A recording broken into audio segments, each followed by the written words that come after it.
Hola, me llamo Teresa. Puedes llamarme Teresa de Jesús o Teresa de Cepeda y Ahumada o Teresa de Ávila o Teresa, como prefieras. Y hoy, como estás enfermo, sí, sí. Voy a explicarte la potencia social y política de la Iglesia en plena Edad Media. ¿Por qué? ¿Por qué no? Porque el conocimiento y la oración son los verdaderos remedios. Bueno, voy a hablar de la Iglesia, pero eso solo lo sé porque lo he aprendido, ya que, como lo sabes, nací en el siglo XVI, así que no viví durante la Edad Media. Sin embargo, he leído todos los libros de historia sobre este tema y soy una monja.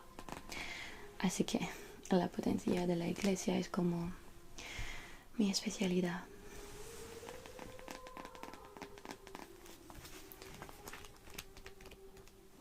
Bueno, ¿qué es la Iglesia? Dime. Es un edificio donde se celebran los actos religiosos. Muy bien, muy bien. ¿Y qué más? Es un conjunto de la comunidad de los cristianos, sí. ¿Y qué más? Sí, es también el grupo de los hombres encargados de guiar esta comunidad. La Iglesia fue una institución transterritorial. Y lo que tienes que saber es que durante la Edad Media la sociedad estaba dividida en 3 órdenes. ¿No lo sabes? Bueno, uno, la función primera, que son los oradores.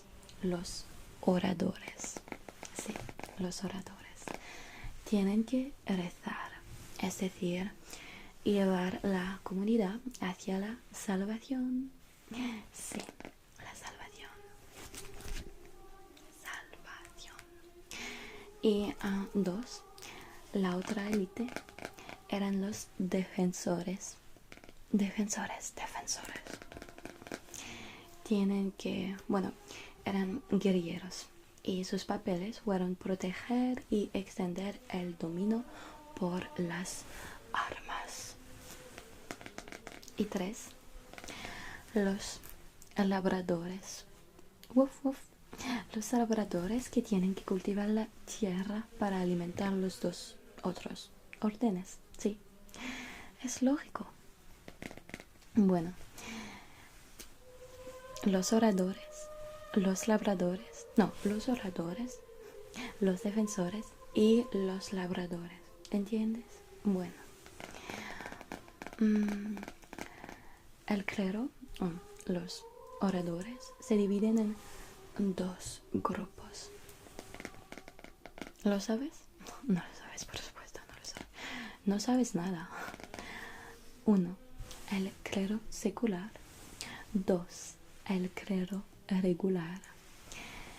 El clero secular vive en contacto con el mundo, mientras que el clero regular vive encerrado. Y los oradores, por supuesto, son gobernados por el Papa, quien es el cumbre de la jerarquía. El Papa. Y el Papa es ayudado por una curia y por el colegio cardenalicio, que representa las iglesias territoriales, ¿sí? Y 2, por la cámara apostólica, que es encargada de las finanzas. ¿Entiendes? Sí. Bueno, y sí, la Iglesia es una organización extraordinariamente racionalizada y centralizada. Y había 2 tribunales, uno por los problemas de crímenes y uno de como justicia local. Sí. Y la política es decidida en concilios presididos por el Papa, y cada provincia es gobernada por un pontífice que es un arzobispo. Y las provincias son divididas en diócesis. Y el obispo en su catedral es rodeado por los canónicos que forman el capítulo. Y los diócesis se dividen en parroquias. Y las parroquias son sacerdotes seculares que son dominados por un arcipreste. Muy fácil de entender, sí. Sí, sí. ¿Quieres saber qué son las funciones del clero secular? Bueno, es muy fácil de entender también, no te preocupes. Hay 3 funciones del clero secular. 1, la pastoral. 2, la celebración. Y por supuesto 3, el control de la práctica religiosa. Y el clero regular, que es totalmente diferente, es el más sometido a la autoridad del Papa. Los monasterios estaban bajo la autoridad de los obispos, pero después estaban directamente sometidos por el Papa.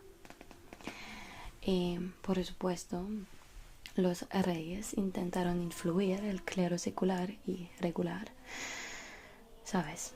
Con la Reconquista, todo eso, lo sabes, sí, sí.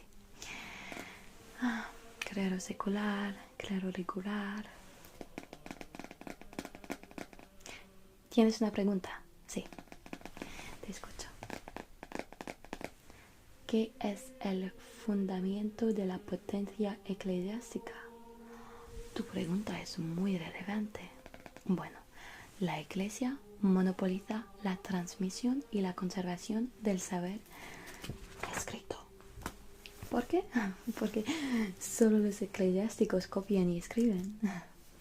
Y lo sabes, la Iglesia detiene la verdad revelada. Es ella quien define la ética inducida de esta verdad con toda legitimidad. La arquitectura, la música, la escultura, la pintura, todo son visiones de la religión. Y en 1391 hay la función del Santo Oficio. Bueno, no te preocupes, voy a explicarte qué es el Santo Oficio. La población cristiana de Sevilla estaba en Arjona, y estas poblaciones eran movidas por el miedo. Movidas por el miedo, sí. Y el problema de la plaza que ofrecía la sociedad a esa gente es que se convertían y que eran judíos, y después, ya lo sabes, la conquista de Granada, la expulsión de los judíos, todo eso. Y finalmente la unificación de todos los territorios de la península ibérica en un único reino y en una única religión, la cristiana. Sí, sí. ¿Qué puedo decirte? La sociedad cristiana es una sociedad medieval. Bueno, ahora sabes todo lo que una persona tiene que saber sobre la organización de la iglesia en la Edad Media. Y bueno, soy la mejor profesora porque estaba proclamada doctora de la Iglesia Católica. Entonces, soy como la experta en el tema. Y la próxima vez, si quieres, solo si quieres, podemos hablar de la mística experimental cristiana, pero pienso que todavía no estás listo para este tipo de cosas. Pero bueno, ya te veo mucho mejor. Como lo digo, el conocimiento y la oración son verdaderos remedios. Que nunca se le olvide. Adiós.